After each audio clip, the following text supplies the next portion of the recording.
welcome back to my new vlog. ನಿಮ್ಗೆ ಯಾರು ಇಷ್ಟ? ಏಯ್ ಯಾರು ಇಷ್ಟ? ಯಾರು ಇಷ್ಟ? ನಿಮ್ಗೆ ಪಪ್ಪ ಇಷ್ಟನಾ? ಮಮ್ಮಿ ಇಷ್ಟ ಇಲ್ಲ? ಸರಿಮಾ ತಿಂದಿಲ್ಲ ಅಂದ್ರೆ ನಾನು ಸ್ಕೂಲಿಗೆ ಕಳಿಸಲ್ಲ.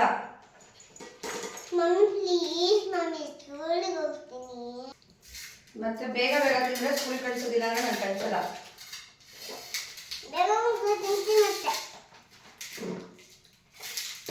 ಯಾಕೆ ನಿಂಗೆ ಸ್ಕೂಲ್ಗೆ ಹೋಗೋದು ಇಷ್ಟ? ಫಸ್ಟ್ ಎಲ್ಲ ಹೇಳ್ತಾ ಇದ್ದೆ. You like to go to school? Very good. ತಿನ್ನಿ ಸಿರಿಮಾ ಬೇಗ.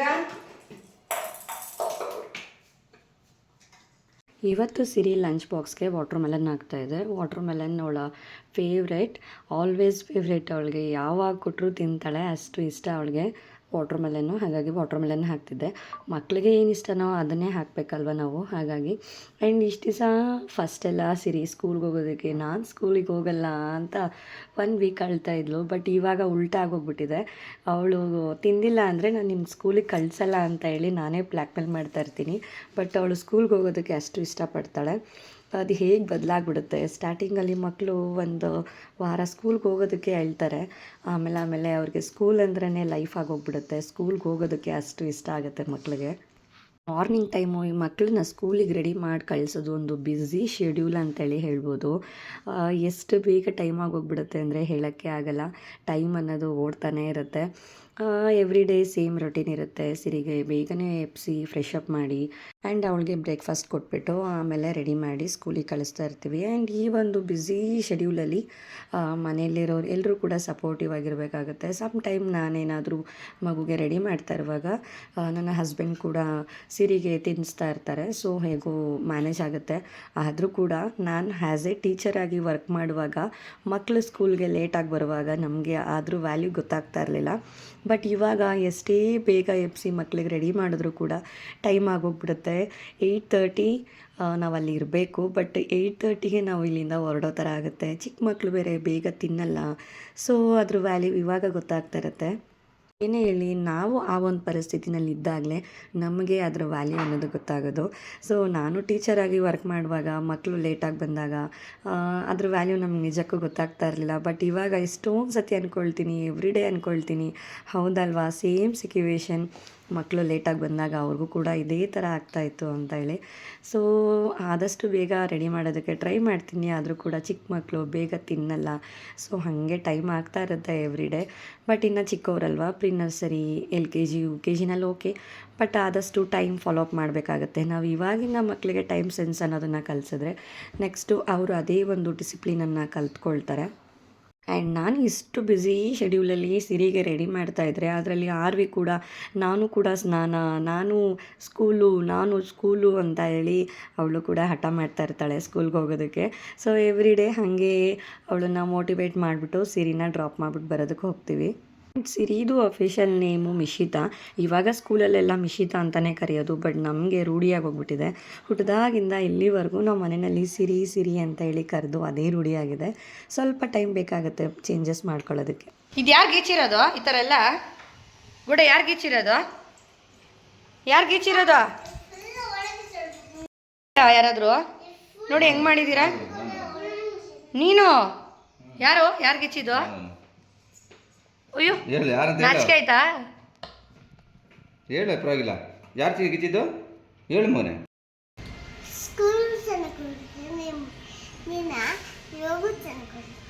ಓಕೆ ಇಷ್ಟನಾ ನಿಂಗೆ ಸ್ಕೂಲ್ಗೆ ಹೋಗೋಕೆ ಇಷ್ಟನಾ? ನಿಜ? ಏಕೆ? ಓಕೆ.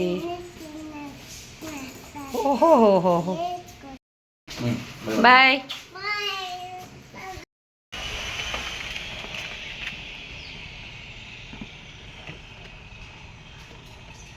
ಎಲ್ಲಿಗೆ ಹೋಗ್ತಾ ಇದೆಯಾ? ಮಾರ್ಕೆಟ್ ಸ್ಕೂಲ್ ಅಂತ ಅವಳು ಹೇಳ್ತಾರೆ. ಅದು ಎಲ್ಲಿ ಹೋಗ್ತಾ ಇದೆಯಾ? ಮಾರ್ಕೆಟ್ ಎಲ್ಲಿಗೆ? ಏನು ತಗೊಂಡು ಬರೋಕ್ಕೆ? ಹಣ್ಣು. ಯಾರಿಗೆ? ನನಗೇನು? ಪಪ್ಪನ್ ನೀನು ಚೂಲು ನೀನು ಸ್ಕೂಲ್ಗೆ ಹೋಗ್ಬೇಕಾ? ನೀನು ಕೂಲು ನೀನು ಸ್ಕೂಲ್ಗೆ ಹೋಗ್ಬೇಕಾ? ನಾಳೆಯಿಂದ ಹೋಗ್ಬೇಕಾ? ಓಕೆ, ನಿಂಗೂ ಅಡ್ಮಿಷನ್ ಮಾಡೋಣ. ಇವಾಗೇ ಹೋಗ್ತೀಯ ಸ್ಕೂಲ್ಗೆ? ಇವಾಗ ಹಂಗೆ ಬಿಟ್ಟು ಬರ್ತೀವಿ. ಅಲ್ಲಿ ಮ್ಯಾಮ್ ಇರ್ತಾರೆ. Ma'am school ma'am. ನೀನು ಚೂಲ್ ಹೋಗ್ತೀಯ? ನೀನು ಸ್ಕೂಲ್ಗೆ? ಬಾಯ್.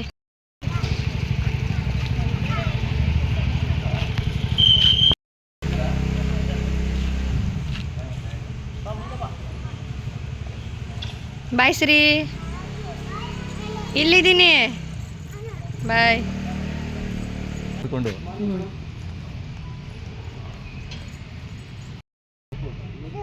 ಅದು ಸಾಕಿದಾಡು ಚೆನ್ನಾಗಿದ್ಯಾ? ಮಮ್ಮಿ ಚೆನ್ನಾಗಿದೆ. ಅದು ಅದೆಯಾ ಸಾಕು. ಟೈಮ್ ಆಗ್ತದೆ. ಹೋಗೋಣ ಅವನು ಮಾರ್ಕೆಟ್ ಹಣ್ಣು ತರಕ ಹೋಗೋಣ. ಹಣ್ಣು ತರಕ ಹೋಗೋಣ. ಅಜ್ಜಿ ಮದ ಅಜ್ಜಿ ಹಾಯ್ ಮಾಡೋ. ಹಾಯ್ ಅಂತೆ ಹಾಯ್. ಅಲ್ಲವನಾ? ಇದೇನು ಮಾರ್ಕೆಟು ಎಲ್ಲಿ?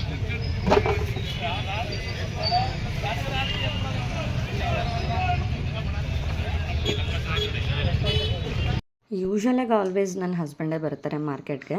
ಬಟ್ ಇವತ್ತು ಹಾಗೆ ಸ್ವಲ್ಪ ಫ್ರೂಟ್ಸು ವೆಜಿಟೇಬಲ್ಸ್ ತೊಗೊಂಬರೋಣ ಅಂತ ಬಂದ್ವಿ. ಬಟ್ ಬಂದಿದ್ದ ಪ್ಲ್ಯಾನೇ ಬೇರೆ, ಬಟ್ ಆಗಿದ್ದೇ ಬೇರೆ.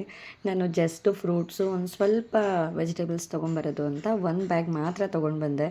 ಬಟ್ ಅಲ್ಲಿ ಬಂದಮೇಲೆ ಫುಲ್ಲು ಎಲ್ಲ ಮಾರ್ಕೆಟ್ ಮಾಡೋ ಥರ ಆಯಿತು. ಸೊಪ್ಪು, ಹಣ್ಣು, ತರಕಾರಿ ಎಲ್ಲನೂ ತೊಗೊಂಡು ಬರೋ ಥರ ಆಯಿತು. ಮನೆಯಲ್ಲಿ ಎಲ್ಲ ಥರ ವೆಜಿಟೇಬಲ್ಸ್ ಇದ್ದರೆ ಆರಾಮಾಗಿ ಯಾವುದೇ ತಿಂಡಿ ಇರಲಿ ಅಥವಾ ಅಡುಗೆ ಇರಲಿ ಮಾಡೋದಕ್ಕೆ ಟೆನ್ಷನ್ ಇರಲ್ಲ. ಸೊ ಏನು ಬೇಕಾದರೂ ಮಾಡ್ಬೋದು. ಬಟ್ ಏನಾದರೂ ಒಂದು ಅಡುಗೆ ಸಾಮಾನಿಲ್ಲ ಅಂದ್ರೂ ಕೂಡ, ಅಥವಾ ಒಂದು ತರಕಾರಿ ವೆಜಿಟೇಬಲ್ಸು ಏನಾದರೂ ಇಲ್ಲ ಅಂದರೆ ತುಂಬಾ ತಲೆ ಕೆಟ್ಟೋಗುತ್ತೆ. ಏನು ಮಾಡೋದು ಅಂತ ಹೇಳಿ ಯೋಚನೆ ಮಾಡಬೇಕಾಗುತ್ತೆ. ಇವತ್ತು ನನಗೆ ಒಂದು ವಿಷಯದ ಬಗ್ಗೆ ಮನಸ್ಸಿಂದ ಮಾತಾಡಬೇಕು ಅನ್ನಿಸ್ತು, ಹಾಗಾಗಿ ಮಾತಾಡ್ತಾ ಇದ್ದೀನಿ. ದಿನ ಫುಲ್ಲು ಮನೆಯಲ್ಲೇ ಇರ್ತೀಯಲ್ಲ, ಏನು ಮಾಡ್ತೀಯಾ ಅಂತ ಹೇಳಿ ಪ್ರತಿಯೊಬ್ಬ ಹೌಸ್ ವೈಫು ಕೂಡ ಈ ಒಂದು ಕ್ವಶನ್ ಬಂದಿರುತ್ತೆ. ಯಾರಾದರೂ ಒಬ್ಬರಾದರೂ ಈ ಒಂದು ಪ್ರಶ್ನೆನ ಕೇಳಿರುತ್ತೆ. ಆ ಒಂದು ಕ್ವಶನ್ ಕೇಳೋರಿಗೆ ಅದು ತಮಾಷೆ ಮಾತಾಗಿರ್ಬೋದು, ಆದರೆ ನಿಜವಾಗ್ಲೂ ಆ ಮಾತಿನಿಂದ ತುಂಬಾ ನೋವಿರುತ್ತೆ. ಬಿಕಾಸ್ ಮನೆ ಕೆಲಸ ಮಾಡೋರ್ಗಷ್ಟೇ ಗೊತ್ತಿರುತ್ತೆ ಆ ಒಂದು ವರ್ಕ್ ಹೇಗಿರುತ್ತೆ ಅಂತೇಳಿ. ಬೆಳಗ್ಗೆ ಎಲ್ರಿಗಿನ್ನ ಮುಂಚೆ ಇದ್ದು ಮನೆ ಒರೆಸೋದಾಗಿರ್ಬೋದು, ಅಥವಾ ಪಾತ್ರೆ ತೊಳೆಯೋದು, ಆ್ಯಂಡ್ ಬ್ರೇಕ್ಫಾಸ್ಟ್ ರೆಡಿ ಮಾಡೋದು, ಮಕ್ಕಳನ್ನ ಎಬ್ಬಿಸಿ ರೆಡಿ ಮಾಡೋದು, ಸ್ಕೂಲಿಗೆ ಕಳಿಸೋದು, ನನ್ನ ಹಸ್ಬೆಂಡ್ಗೆ ಬ್ರೇಕ್ಫಾಸ್ಟ್ ರೆಡಿ ಮಾಡೋದು, ಎಲ್ಲ ಕೆಲಸ ಮುಗೀತು ಸ್ವಲ್ಪ ಕೂತ್ಕೊಳ್ಳೋಣ ಅನ್ನೋಷ್ಟರಲ್ಲಿ ಮತ್ತೆ ಮಧ್ಯಾಹ್ನಕ್ಕೆ ಅಡುಗೆ ನೆನಪಾಗುತ್ತೆ. ಆ್ಯಂಡ್ ವೆಜಿಟೇಬಲ್ ಕಟ್ ಮಾಡಬೇಕು, ಅಡುಗೆ ಮಾಡಬೇಕು, ಮಕ್ಕಳಿಗೆ ಊಟ ರೆಡಿ ಮಾಡಬೇಕು, ಆ್ಯಂಡ್ ಮನೆ ಕ್ಲೀನ್ ಮಾಡಬೇಕು, ಬಟ್ಟೆ ವಾಷಿಂಗ್ ಮಿಷಿನ್ಗೆ ಹಾಕಬೇಕು, ಅದನ್ನು ಒಣಗಿಸ್ಬೇಕು, ಅದನ್ನು ತಗೊಂಡು ಬರಬೇಕು, ಮಡಚಿಡಬೇಕು. ಯಾವ ಕೆಲಸಕ್ಕೂ ಕೂಡ ಟೈಮ್ ಟೇಬಲ್ ಅನ್ನೋದು ಇರೋದಿಲ್ಲ. ಆ್ಯಂಡ್ ಹಾಲಿಡೇ ಕೂಡ ಇರೋದಿಲ್ಲ, ಆ್ಯಂಡ್ ಸಂಡೇ ಕೂಡ ಇರೋದಿಲ್ಲ, ಹಾಗೆ ಸ್ಯಾಲ್ರಿ ಕೂಡ ಇರೋದಿಲ್ಲ. ಆದರೂ ಕೂಡ ಎಲ್ಲ ಕೆಲಸಗಳನ್ನು ಯಾವುದೇ ಥರ ಕಂಪ್ಲೇಂಟ್ ಹೇಳದೆ ಪ್ರತಿಯೊಬ್ಬ ಹೌಸ್ ವೈಫ್ ಕೂಡ ಮಾಡ್ತಾರೆ. ಕೆಲವೊಂದು ಸತಿ ಯಾರಾದರೂ ಕೇಳ್ತಾರೆ, ಡೇ ಫುಲ್ ಮನೆಯಲ್ಲೇ ಇರ್ತೀಯಲ್ಲ, ಏನು ಕೆಲಸ ಅಂತೇಳಿ. ಆ ಒಂದು ಕ್ವಶನ್ ಬಂದಾಗ ಮಾತ್ರ ನಿಜಕ್ಕೂ ನಗು ಬರುತ್ತೆ ಅಂತೇಳಿ ಹೇಳ್ಬೋದು. ಯಾಕಂದರೆ ಹೊರಗಡೆ ಹೋಗಿ ಅರ್ನ್ ಮಾಡಿಕೊಂಡು ಅಂದರೆ ಜಾಬ್ ಮಾಡ್ಕೊಂಡು ಬರೋದಕ್ಕಿಂತ ಹೆಚ್ಚಾಗಿ ಒಂದು ಹೌಸ್ ವೈಫ್ಗೆ ತುಂಬ ಕೆಲಸಗಳಿರುತ್ತೆ. ಅದೇ ಮನೆಯಲ್ಲಿ ಹೆಣ್ಮಕ್ಳು ಒಂದು ಡೇ ಯಾವುದೂ ಕೆಲಸಗಳನ್ನು ಮಾಡದೆ ಹಾಗೆ ಸ್ಟಾಪ್ ಮಾಡಿದ್ರೆ ನಿಜಕ್ಕೂ ಆ ಮನೇನ ನೋಡೋದಕ್ಕೆ ಆಗಲ್ಲ, ಹಾಗಿರುತ್ತೆ. ಒಂದು ಮನೆ ಪರ್ಫೆಕ್ಟಾಗಿ ಇರಬೇಕು, ಪ್ರತಿಯೊಂದು ಅರೇಂಜ್ಮೆಂಟ್ ಆಗಿರಬೇಕು, ಎಲ್ಲರಿಗೂ ಕರೆಕ್ಟ್ ಟೈಮ್ಗೆ ಊಟ ತಿಂಡಿ ಹಾಗೆ ಟೈಮ್ ಟೇಬಲ್ ಪ್ರಕಾರ ಪ್ರತಿಯೊಂದು ನಡಿಬೇಕು ಅವ್ರವ್ರ ಡೇ ಲೈಫ್ ಸ್ಟೈಲೆಲ್ಲ. ಅಂದರೆ ಆ ಮನೆಯಲ್ಲಿ ಆ ಹೆಣ್ಮಕ್ಳು ಹೌಸ್ ವೈಫ್ ಅಂತ ಏನು ಹೇಳ್ತೀವಿ, ಅವರು ಆ ಒಂದು ಎಲ್ಲ ವರ್ಕ್ಗಳನ್ನು ಪರ್ಫೆಕ್ಟಾಗಿ ಮಾಡಿದಾಗ್ಲೇ ಆ ಒಂದು ಡೇ ಅನ್ನೋದು ಪರ್ಫೆಕ್ಟಾಗಿ ನಡ್ಕೊಂಡು ಹೋಗುತ್ತೆ. ಹೌಸ್ ವೈಫ್ ಅಂದರೆ ಜಸ್ಟು ಮನೆಯಲ್ಲಿದ್ಬಿಟ್ಟು ಅಡುಗೆ ಮಾಡ್ಕೊಂಡು ಹೋಗೋದು ಮಾತ್ರ ಅಲ್ಲ. ಆ್ಯಕ್ಚುಲಿ ಆ ಒಂದು ಮನೆಯಲ್ಲಿರೋಂಥ ಹೆಣ್ಮಕ್ಳು ಆ ಮನೆಗೆ ಮ್ಯಾನೇಜರ್ ಅಂತೇಳಿ ಹೇಳ್ಬೋದು. ಆ್ಯಂಡ್ ಮಕ್ಕಳಿಗೆ ಫಸ್ಟು ಟೀಚರ್ ಆಗಿರ್ತಾರೆ, ಆ್ಯಂಡ್ ಮನೆಗೆ ನರ್ಸ್ ಆಗಿರ್ತಾರೆ, ಹಾಗೆ ಹಾಗೆ ಆ ಮನೆಯ ಅಕೌಂಟೆಂಟ್ಸ್ನ ಮೇಂಟೆನ್ಸ್ ಮಾಡೋರಾಗಿರ್ತಾರೆ. ಆ್ಯಂಡ್ ಎಲ್ಲರ ಒಂದು ಫೀಲಿಂಗ್ಸ್ನ ಅರ್ಥ ಮಾಡ್ಕೊಳ್ಳೋವಂಥ ಒಂದು ವ್ಯಕ್ತಿಯಾಗಿರ್ತಾರೆ. ಆದರೆ ಅವಳಿಗೆ ಥ್ಯಾಂಕ್ಸ್ಫುಲ್ ಹೇಳೋರು ಯಾರೂ ಇರೋದಿಲ್ಲ, ಆ್ಯಂಡ್ ಥ್ಯಾಂಕ್ಸ್ಫುಲ್ ಹೇಳೋರು ತುಂಬಾ ಕಮ್ಮಿ ಇರ್ತಾರೆ. ಇಲ್ಲಿ ಒಂದು ವಿಷಯ ಹೇಳಬೇಕು, ಆ್ಯಂಡ್ ಎಲ್ಲ ಹಸ್ಬೆಂಡ್ಸು ಒಂದೇ ಥರ ಇರೋದಿಲ್ಲ. ತುಂಬ ಜನ ಹಸ್ಬೆಂಡ್ಸು ತಮ್ಮ ವೈಫ್ಗಳಿಗೆ ಹೆಲ್ಪ್ ಮಾಡ್ತಾರೆ ಆ್ಯಂಡ್ ರೆಸ್ಪೆಕ್ಟ್ ಮಾಡ್ತಾರೆ, ಆ್ಯಂಡ್ ಮನೆ ಕೆಲಸಗಳನ್ನು ಕೂಡ ಅವ್ರು ಶೇರ್ ಮಾಡ್ಕೊಳ್ತಾರೆ. ಅವ್ರಿಗೆ ನಿಜವಾಗ್ಲೂ ಹಾರ್ಟ್ಫುಲ್ಲಿ ಬರೀ ಥ್ಯಾಂಕ್ಸ್ಫುಲ್ ಹೇಳಬೇಕು. ಆದರೆ ಇನ್ನೂ ಒಂದು ಸ್ವಲ್ಪ ಜನ ಇರ್ತಾರೆ, ಅವರು ಜಸ್ಟ್ ಬ್ಲೇಮ್ ಮಾಡೋ. ನಾನಂತೂ ಈ ಒಂದು ಮನೆಯಲ್ಲೇ ಇದೆಯಲ್ಲ, ಏನು ಮಾಡ್ತೀಯಾ ಅನ್ನೋ ಒಂದು ಮಾತು ಕೇಳ್ತಾನೆ ಈ ಒಂದು ಮಾತನ್ನ ಯಾವತ್ತೂ ಕೇಳಿಲ್ಲ. ಮನೆಯಲ್ಲಿ ಇರೋ ಮನೆಯಲ್ಲೇ ಇದೆಯಲ್ಲ, ಅನ್ನೋದು ಇರೋದಿಲ್ಲ. ಮನೆಯಲ್ಲಿ 24 ಅವರ್ಸು ಖಂಡಿತವಾಗ್ಲೂ ರೆಸ್ಪಾನ್ಸಿಬಿಲಿಟಿ ತುಂಬಾ ರೆಸ್ಪೆಕ್ಟ್ ಮಾಡ್ತಾರೆ, ಮಾಡ್ತಾ ಇರ್ತಾರೆ. ನಾನು ಮಾಡಿದಂಥ ಕೆಲಸಕ್ಕೆ ಅವರು ಅಪ್ರಿಷಿಯೇಷನ್ ಮಾಡ್ತಾರೆ ಆ್ಯಂಡ್ ಅವ್ರ ಕೈಯಲ್ಲಿ ಹೌಸ್ ಸಹಾಯವನ್ನು ಮಾಡ್ತಾರೆ. ಯಾವತ್ತೂ ಮಕ್ಕಳನ್ನ ನೋಡ್ಕೊಳ್ಳೋದೇ ಇಲ್ಲ, ಆ ಥರದ್ದೆಲ್ಲ ಎಲ್ಲರೂ ಮಲಗಿದ ಮೇಲೆ ಮಾತ್ರ ಹಸ್ಬೆಂಡ್ಗಳಿಂದ ಮನೆಯವರಿಂದ ಇಷ್ಟನ್ನೇ ಬಯಸೋದು ಯಾವಾಗಲೂ ಕೂಡ. ಸೊ ಅವ್ರ ಕೈಯಲ್ಲಿ ಹೆಲ್ಪ್ ಮಾಡೋಕ್ಕಾಗದೇ ಇದ್ರೂ ಪರವಾಗಿಲ್ಲ, ಅವ್ರು ಮಾಡೋಂಥ ಕೆಲಸಕ್ಕೆ ರೆಸ್ಪೆಕ್ಟ್ ಮಾಡಬೇಕು ಅನ್ನೋದು. ಸೊ ಅವರು ಕೂಡ ಒಂದು ಅಪ್ರಿಷಿಯೇಷನ್ ಬೇಕಾಗಿರುತ್ತೆ. ನಾನು ಈ ಒಂದು ವಿಡಿಯೋ ಮೂಲಕ ಹೇಳೋದಿಷ್ಟೇ, ಮನೆಯಲ್ಲಿರುವಂಥ ಹೌಸ್ ವೈಫ್ಗಳಿಗೆ ಸಾಕಷ್ಟು ಕೆಲಸಗಳಿರುತ್ತೆ. ಆ ಒಂದು ಮನೆಯ ಜವಾಬ್ದಾರಿನ ಅವ್ರ ತಲೆ ಮೇಲಿರುತ್ತೆ. ಸೊ ಅವ್ರು ಅದನ್ನೆಲ್ಲ ನಿಭಾಯಿಸ್ಬೇಕಂದ್ರೂ ನಿಜಕ್ಕೂ ಅವ್ರಿಗೆ ಮಾರ್ನಿಂಗ್ ಟು ನೈಟ್ ಅವರು ರೆಸ್ಟ್ ಅನ್ನೋದೇ ಇರೋದಿಲ್ಲ, ಸ್ಯಾಲ್ರಿ ಅನ್ನೋದಿರೋದಿಲ್ಲ, ಹಾಲಿಡೇಸ್ ಅನ್ನೋದಿರೋದಿಲ್ಲ. ಆದರೂ ಕೂಡ ಅವರು ಯಾವುದೇ ಥರ ಕಂಪ್ಲೇಂಟ್ಸ್ ಇಲ್ಲದೆ ಆ ಮನೆಗೋಸ್ಕರ ಅವರು ಕೂಡ ದುಡಿತಾ ಇರ್ತಾರೆ. ಸೊ ಹೆಲ್ಪ್ ಮಾಡೋಕ್ಕಾಗದೇ ಇದ್ರೂ ಪರವಾಗಿಲ್ಲ, ಬಟ್ ಆ ಒಂದು ಮನೆಯಲ್ಲಿರುವಂಥ ಹೆಣ್ಮಕ್ಳಿಗೆ ರೆಸ್ಪೆಕ್ಟ್ ಮಾಡಬೇಕು. ಆ್ಯಂಡ್ ಅವ್ರು ಮಾಡುವಂಥ ಕೆಲಸಕ್ಕೆ ರೆಸ್ಪೆಕ್ಟ್ ಮಾಡಿದ್ರೆ ಅದು ಅವ್ರಿಗೆ ಮಾಡುವಂತಹ ಹೆಲ್ಪ್ ಆಗಿರುತ್ತೆ. ಆ್ಯಂಡ್ ಈ ಒಂದು ವಿಚಾರದಲ್ಲಿ ನಾನು ತುಂಬಾ ಲಕ್ಕಿ ಅಂದ್ಕೊಳ್ತೀನಿ. ಬಿಕಾಸ್ ನನ್ನ ಹಸ್ಬೆಂಡ್ ಯಾವತ್ತೂ ಕೂಡ ಈ ಒಂದು ವರ್ಡನ್ನು ನನಗೆ ಯಾವತ್ತೂ ಕೇಳಿಲ್ಲ, ಮನೆಯಲ್ಲೇ ಇರ್ತೀಯಲ್ಲ ಏನು ಮಾಡ್ತೀಯ ಅಂತ. ಬಿಕಾಸ್ ಅವರು ತುಂಬಾ ಅರ್ಥ ಮಾಡ್ಕೊಳ್ತಾರೆ, ಹಾಗೆ ನಾನು ಮಾಡಿದಂಥ ಕೆಲಸಗಳನ್ನು ರೆಸ್ಪೆಕ್ಟ್ ಮಾಡ್ತಾರೆ ಆ್ಯಂಡ್ ಅವರು ಕೈಲಾದಂಥ ಹೆಲ್ಪ್ ಮಾಡ್ತಾರೆ. ಹೆಲ್ಪ್ ಅಂದರೆ ಅಟ್ಲೀಸ್ಟ್ ಒಂದು ಮಕ್ಕಳನ್ನ ನೋಡ್ಕೊಳ್ಳೋವಂಥದ್ದಾಗಿರ್ಬೋದು, ಅಥವಾ ನಾನು ಬ್ಯುಸಿ ಇದ್ದಂಥ ಶೆಡ್ಯೂಲಲ್ಲಿ ಕೆಲವೊಂದು ಪರ್ಟಿಕ್ಯುಲರ್ ಅಡುಗೆಗಳನ್ನು ಮಾಡೋಕ್ಕಾಗದೇ ಇರೋಂಥ ಟೈಮಲ್ಲಿ ಪರವಾಗಿಲ್ಲ ಅನ್ನೋ ಒಂದು ಮಾತನ್ನು ಹೇಳ್ತಾರೆ. ಇಷ್ಟು ಸಾಕು ಅಂತ ಅಂದ್ಕೊಳ್ತೀನಿ. ನಾವು ಮಾಡಿದಂಥ ಕೆಲಸಕ್ಕೆ ಅವರು ರೆಸ್ಪೆಕ್ಟ್ ಮಾಡಿದ್ರೆ ಅದಕ್ಕಿಂತ ಹೆಚ್ಚು ಖುಷಿ ಇನ್ನೊಂದಿಲ್ಲ. ಅವ್ರು ನಮಗೆ ಹೆಲ್ಪ್ ಮಾಡಿಲ್ಲ ಅಂದರೂ ಪರವಾಗಿಲ್ಲ, ಆ ರೆಸ್ಪೆಕ್ಟ್ ಮಾಡ್ತಾರಲ್ವ ಅದೇ ನಮಗೆ ಇನ್ನಷ್ಟು ಖುಷಿ ಕೊಡುತ್ತೆ, ಇನ್ನಷ್ಟು ಹುಮ್ಮಸ್ಸು ಕೊಡುತ್ತೆ. ಅರ್ಥ ಮಾಡ್ಕೊಳ್ಳೋವಂಥ ಮನಸ್ಸು ನಮ್ಮ ಜೊತೆ ಇದ್ದರೆ ಯಾವ ಕೆಲಸನೂ ದೊಡ್ಡದಲ್ಲ, ಯಾವ ಕೆಲಸನೂ ಕಷ್ಟ ಆಗಲ್ಲ. ಪ್ರತಿಯೊಂದು ಕೆಲಸನೂ ಖುಷಿಯಾಗಿ ಮಾಡ್ತಾ ಹೋಗ್ಬೋದು. ನನಗೆ ಆರ್ವಿ ಕೂಡ ಹೆಲ್ಪ್ ಮಾಡ್ತಾ ಇದ್ಲು. ಸಿರಿ ಸ್ಕೂಲಿಂದ ಬರೋ ಟೈಮ್ ಆಯಿತು, ಹಾಗಾಗಿ ಕರ್ಕೊಂಬರೋಣ ಅಂತ ಹೋಗ್ತಾ ಇದ್ವಿ ಕೆಳಗಡೆ. ಮಕ್ಕಳು ಸ್ಕೂಲ್ಗೆ ಹೋಗೋದು ಅಥವಾ ಬರೋದು ಗೊತ್ತೇ ಆಗಲ್ಲ. ನರ್ಸರಿ LKG UKG ಎಲ್ಲ ಬೇಗನೆ ಬಿಟ್ಬಿಡ್ತಾರಲ್ಲ, ಒಂದು ಆಫ್ಟರ್ನೂನ್ ಸೆಷನ್ ಎಲ್ಲ ಬಿಟ್ಬಿಡ್ತಾರೆ. ಸೊ ಹಿಂಗೆ ಹೋಗಿರ್ತಾರೆ ಪೇರೆಂಟ್ಸು. ಮನೆಯಲ್ಲಿ ಅವ್ರವ್ರ ವರ್ಕ್ ಮಾಡಿ ಮುಗಿಸ್ಕೊಳ್ಳೋಷ್ಟರಲ್ಲಿ ಮಕ್ಕಳು ಮತ್ತೆ ತಂದೇ ಬಿಡ್ತಾರೆ. ಯಾವುದು ಯಾರು ಯಾರು ತಿಮ್ಮಿ? ಮಮ್ಮಿ ತಿಮ್ಮಿನಾ? ನಾನು ತಿಮ್ಮಿನ? ಸಿರಿ ಎಲ್ಲೋಯ್ತು ಸಿರಿ? ನಿನ್ಗೆ ಯಾರಿಷ್ಟ?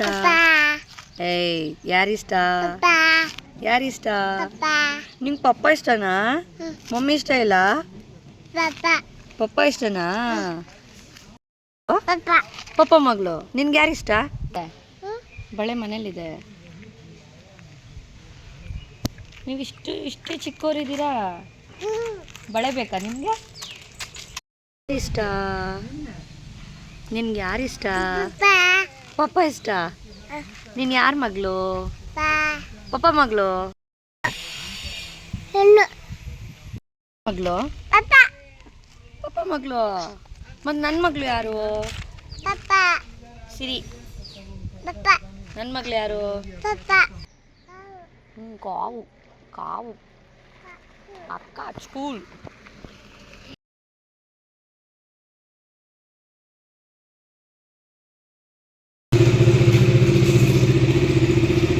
Madam madam madam madam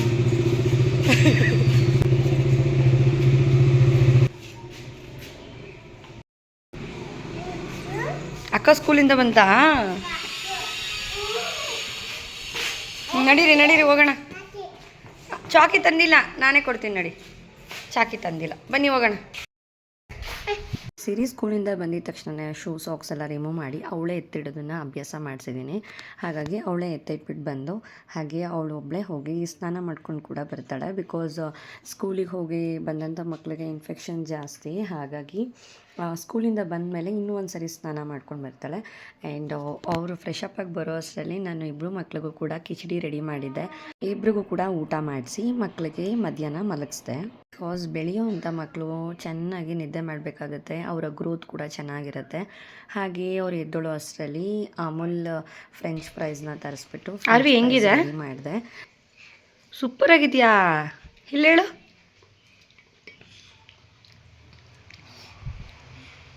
R V ಹೆಂಗಿದೆ? ಹೆಂಗೆ ಕೈ ತೋರ್ಸು. ಹಂಗೆ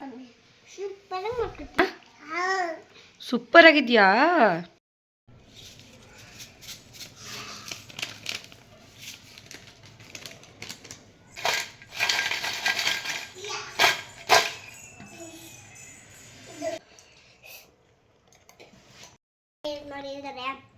ಏನು ಸಿರಿ?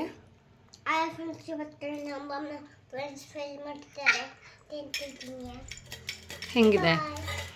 ಹೆಂಗಿದೆ? ಸೂಪರ್ ಮಾಡಿದಾರೆ. ಕೈ ತೊಳ್ಕೊಂಡು ಕೈ ಕಾಲೆಲ್ಲ ತೊಳ್ಕೊಂಡು ಜಾಸ್ತಿ ಖಾರನಾ? ಅರೆ ಎಷ್ಟು ಖಾರ ಜಾಸ್ತಿ ಖಾರ ಅಂತ ಹೇಳು. ಖಾರ ಜಾಸ್ತಿ ಖಾರ. ಸೂಪರ್ ಇತ್ತಾ? ಓಕೆ. ಹಾಗೆ purple.com ಕೆಲವೊಂದು ಪ್ರಾಡಕ್ಟ್ನ ತರಿಸಿದೆ. ಸ್ಕಿನ್ ಕೇರು, ಹೇರ್ ಕೇರ್ ಅನ್ನೋದನ್ನು ಆಲ್ಮೋಸ್ಟ್ 3 to 4 ಇಯರ್ಸಿಂದ ಮರ್ತೇ ಹೋಗಿದ್ದೀನಿ ಅನಿಸುತ್ತೆ. ಬಿಕಾಸ್ ಮಕ್ಕಳು ಚಿಕ್ಕವರಾಗಿರೋದ್ರಿಂದ ಫುಲ್ಲು ಅವರನ್ನು ಟೇಕ್ ಕೇರ್ ಮಾಡೋದ್ರಲ್ಲೇ ಇನ್ವಾಲ್ವ್ ಆಗ್ತಾಯಿದ್ದೆ. ಆ್ಯಂಡ್ ಈಗ ಒಂದು ಸ್ವಲ್ಪ ಸ್ಕಿನ್ ಕೇರ್, ಹೇರ್ ಕೇರ್ ನಮ್ಮನ್ನು ಸೆಲ್ಫ್ ಕೇರ್ ಮಾಡೋಣ ಅಂದ್ಬಿಟ್ಟು ಕೆಲವೊಂದು ಪ್ರಾಡಕ್ಟ್ನ ಆರ್ಡರ್ ಮಾಡಿ ತರಿಸಿದ್ದೆ. ಆ್ಯಂಡ್ purple.com ತುಂಬಾ ಆಫರ್ಸ್ ಇರುತ್ತೆ. ಯಾವಾಗಲೇ ಬುಕ್ ಮಾಡಿದ್ರೂ ಕೂಡ ಆಫರ್ಸ್ ಇರುತ್ತೆ.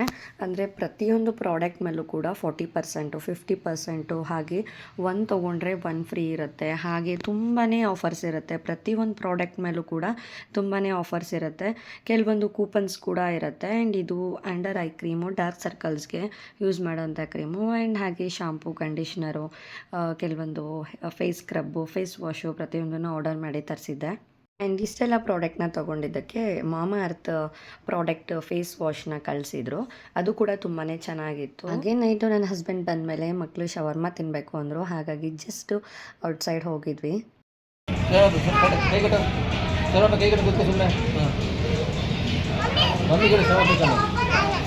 ಏನು ಬೇಕು? Chicken shower. ಬಾಯ್ಗೆ ಹೊಡ್ಸ್ಕೊ, ಬಾಯ್ ಹೊಡ್ಸ್ಕೊ. ಬಿಸಾಕು ಸಾಕು. ಅಲ್ಲಿಡೋದಲ್ಲ, ಅದು ಟಿಶ್ಯೂ ಬಿಸಾಕ್ಬಿಡಿ. ಅಯ್ಯೋ, ಹಾಂ ಆಯ್ತು ಆಯ್ತು. ಏನು ತಿಂತ ಇದೆಯಾ ಆರ್ವಿ? ಸೋಮ, ನನಗೆ ಇಲ್ಲ ನನ್ನ ಇಲ್ಲ shawarma.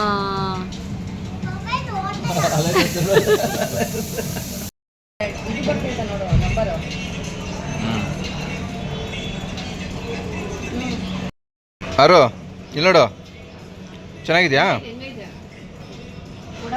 And thank you so much for watching my video.